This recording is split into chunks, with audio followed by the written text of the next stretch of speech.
Wow, 250 years. Happy birthday to our great nation. Manifest freedom's destiny. Is it possible?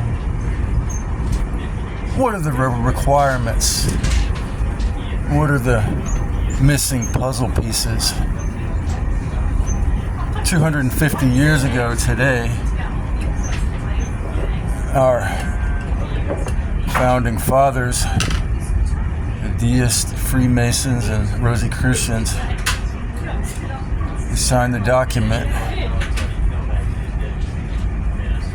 called the Declaration of Independence, the Constitution.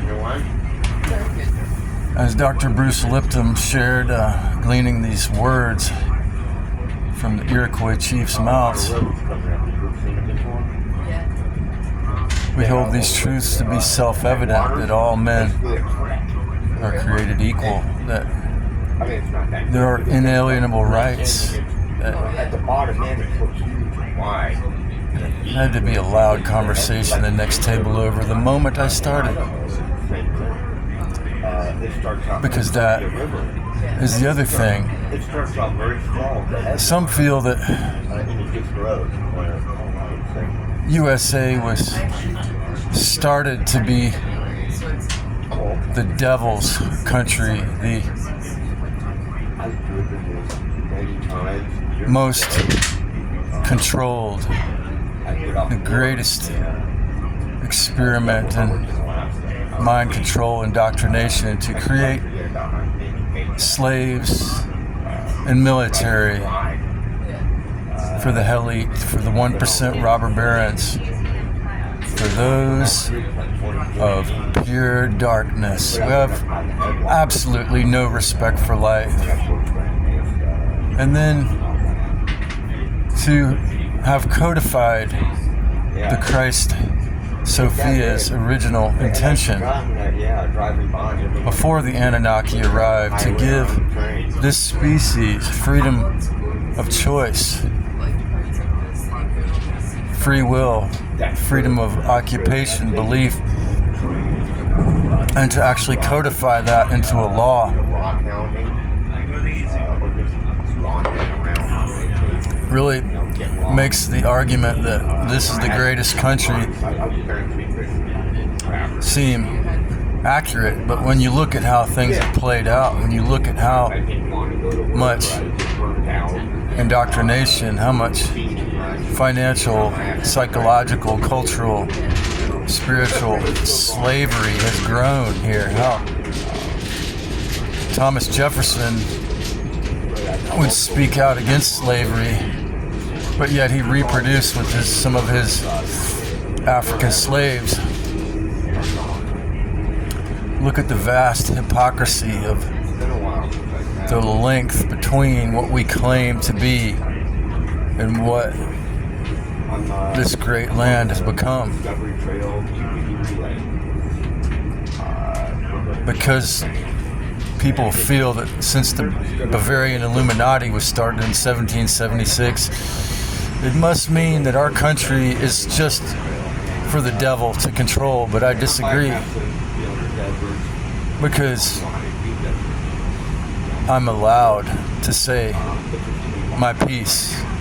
I'm allowed, to some degree, to have freedom of speech.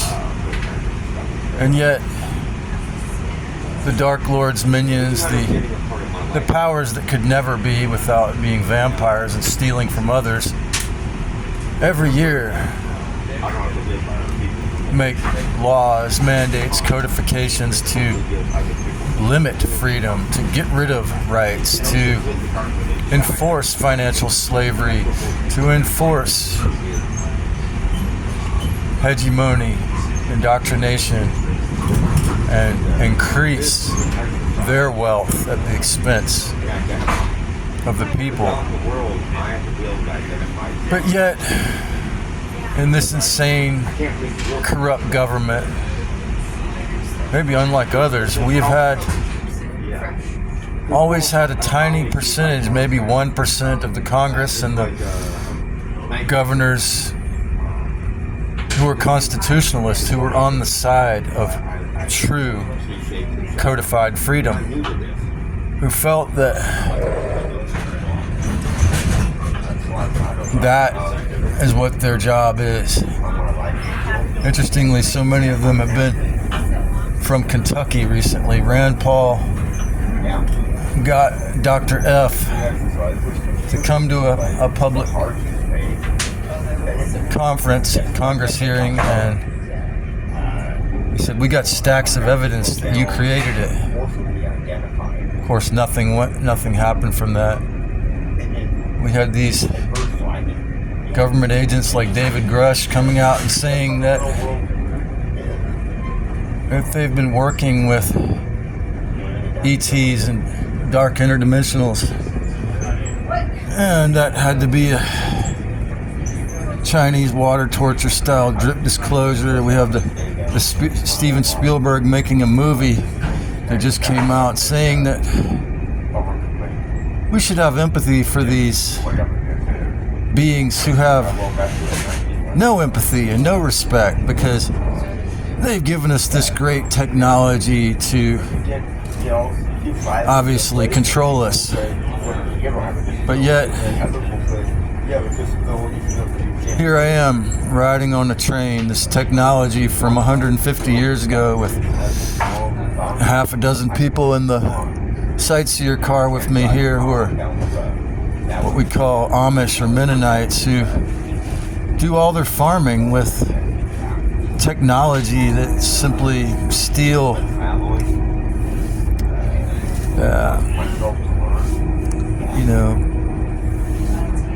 analog muscle power, not at all digital, aside from the cell phones and cameras they're using right now. And it's really been an incredible experiment in freedom and slavery. And of course, what happened 5 years ago, the grand international mad scientist takeover plan, was the greatest example of what Robert Malone called mass formation psychosis.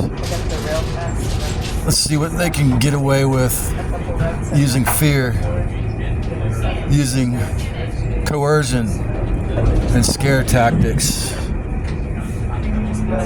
in the biggest way since Yahweh was using violence and scare tactics.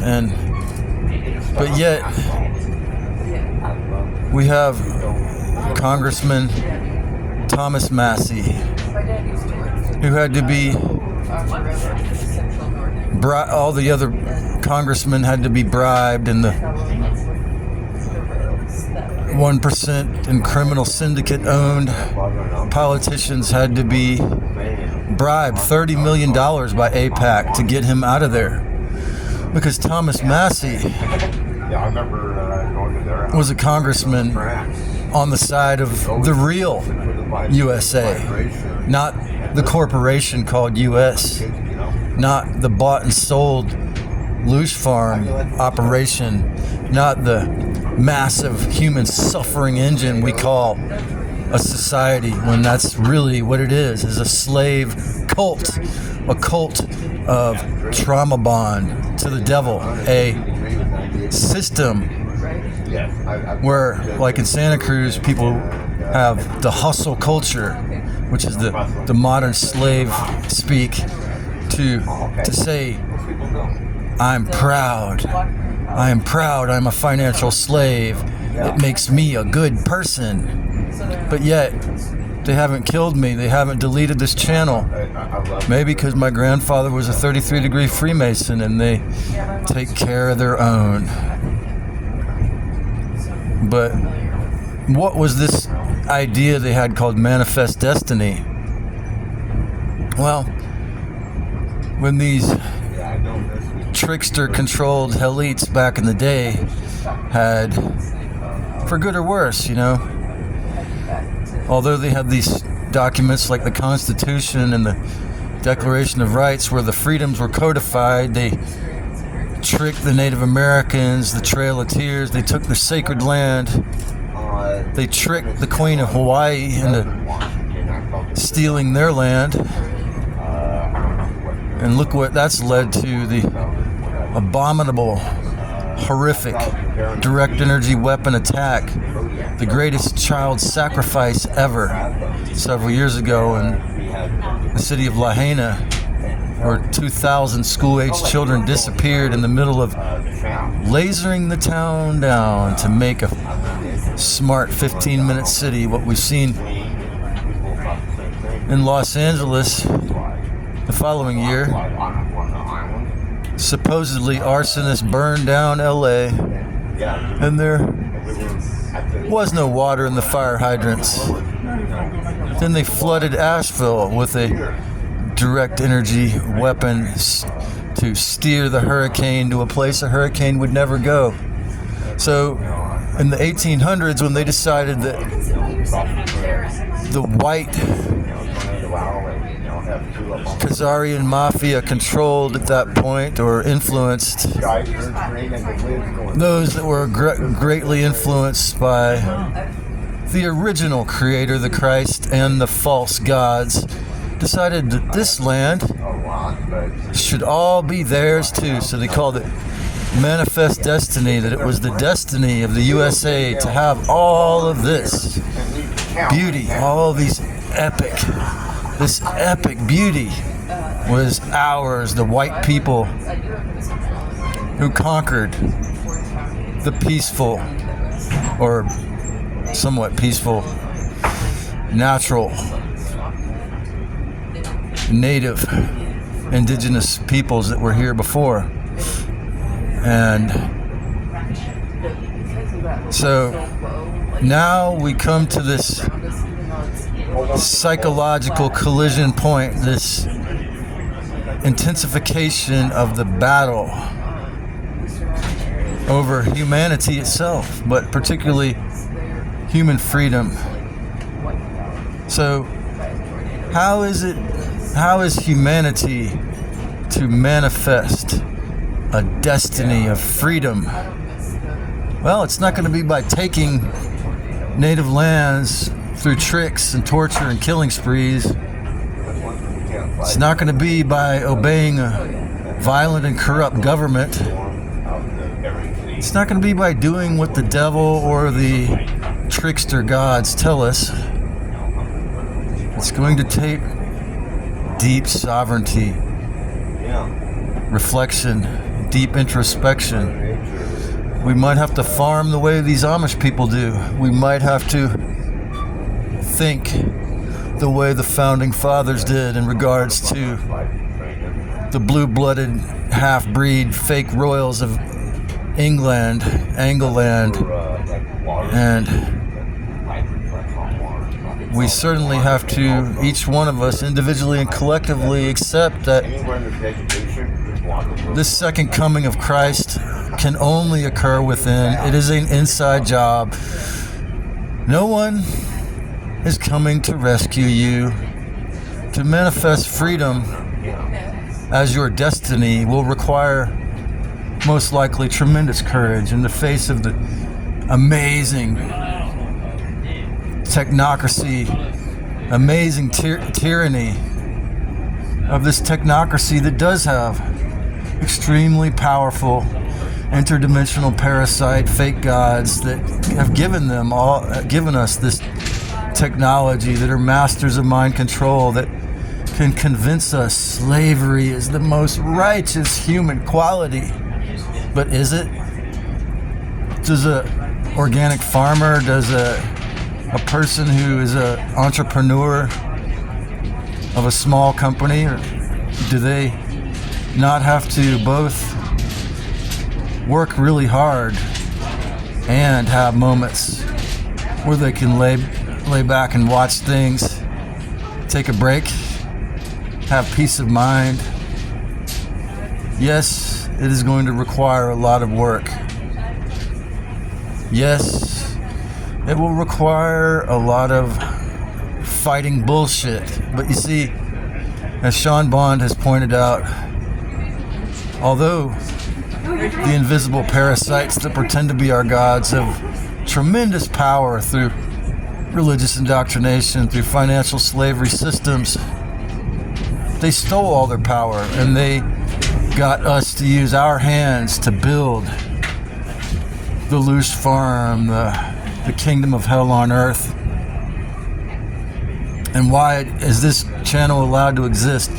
Why is the person talking allowed to exist? Because the truth is within. The truth that there is a possibility that we can create a golden age. It's not the golden age of Saturn. It's not the golden age of Satan's, the 1%'s continual ability to do anything they want, to break every law, to have sex, rape, and destroy, and drink adrenochrome, and do whatever they want in a black magic ritual, while we have to be worse and worse financial slaves. That's not the future, if there is a future. The future that has a possibility of being free comes through the discipline, through the deep discernment and meditation, and the deep awareness that to manifest a destiny of freedom is an inward journey. And eventually, we got to work together. U.S.A. has that Aquarius moon, the secret societies, and all these different NGOs and groups have built both the evil filth of tyrannic control and freedom. I'm reading my friend Keith McHenry's memoirs here, and on the cover there he is as a little baby boy, and this is his grandfather, who was in the OSS, which was the brief name for the organization that became the CIA. And here he is in the very beginning of creating Food Not Bombs. He said they had over 1,000 arrests in San Francisco as they tried to destroy and intimidate them out of giving food to the homeless with arrests and fines. And to make a long story short, being another fighting Irishman, fighting for the freedom and the peace and the truth, Keith never gave up. And he was not only a brilliant graphic designer, artist, writer, and social architect, if you will. He used these arrests to blow up the popularity of Food Not Bombs, so that there's Food Not Bombs chapters all around the world.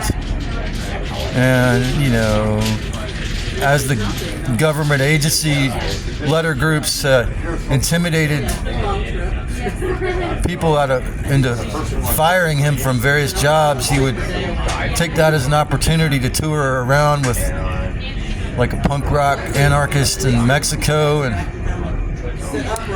anarchist in Europe, and always using the principle I call UTAT, flipping the script, using the devil and the fake government's attempts to destroy him to share the truth and the freedom and free meals with more people all around this exquisitely beautiful land that's been come to be known as Earth. And so as we celebrate 250 years of this wild experiment and this extremely coerced into indoctrination and slavery-based mind control experiment of the last century, the question remains: what will become of the United States of America?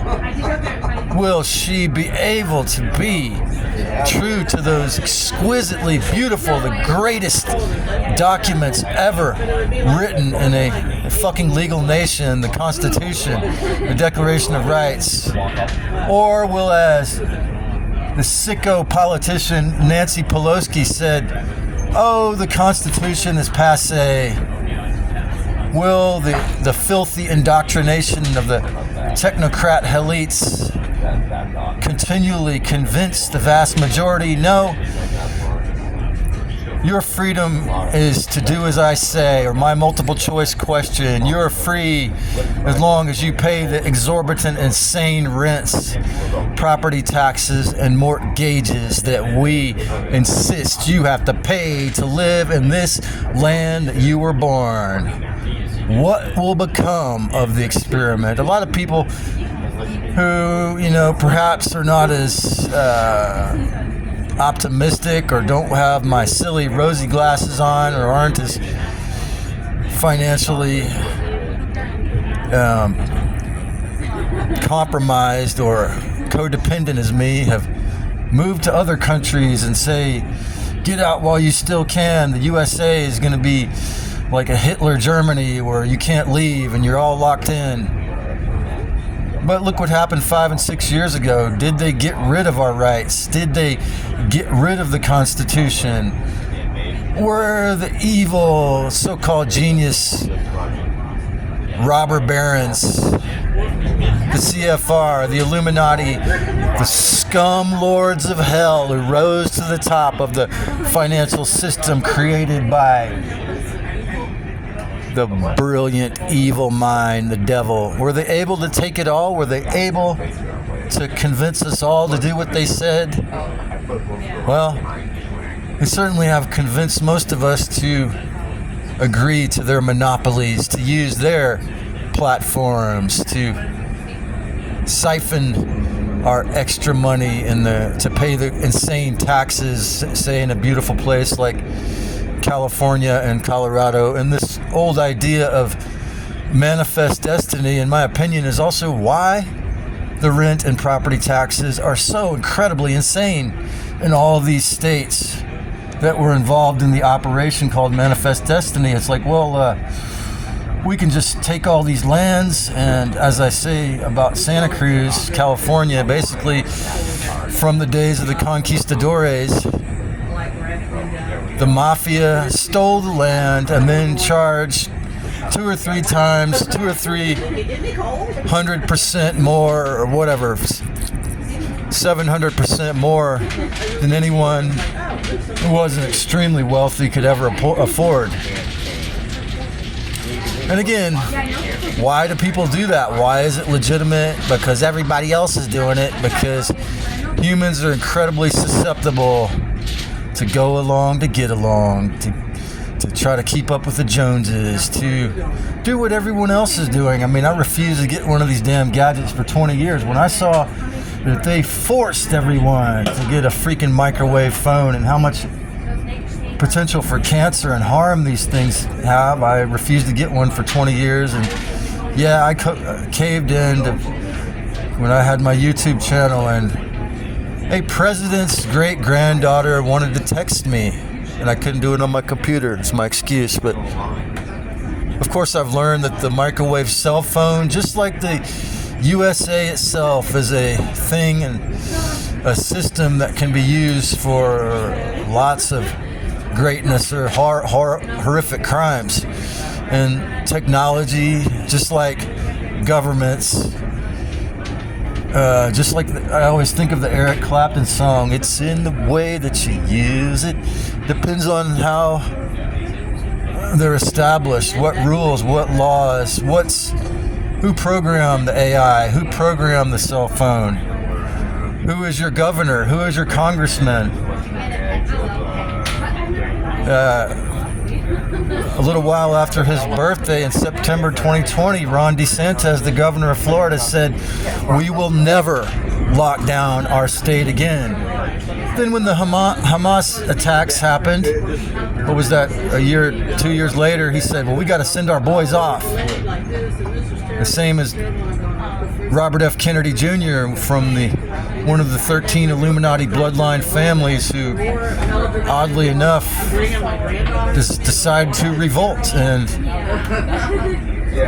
really naively, John F. Kennedy called Alan Dulles and said, I'm going to tell the whole country how the CIA was started. I'm going to tell them what this is all about. Then he got shot. Robert F. Kennedy Jr. sued Monsanto and won the lawsuit for millions of dollars for the horrific crimes Monsanto did. What did Monsanto do? They changed their name. And as soon as Robert F. Kennedy Jr. gets in the White House, he stops talking about health and freedom rights. He stops talking the truth about the shots, but yet he did flip the food pyramid, and that was a really good thing. Again, just in that one man, we see a grand example of the hypocrisy, the tyranny, and the possibility for freedom that our great country has shown. What's it going to be, America? What's it going to be? Are you just going to be a fearful slave or a soldier for the demonically possessed, the Archon Kilas at the top, the scum at the top? Or are you going to be willing to stand up for peace, to stand up for freedom, to stand up for the Constitution, to stand up for what originally made this country great? Do you have the courage to manifest a destiny of peace and freedom?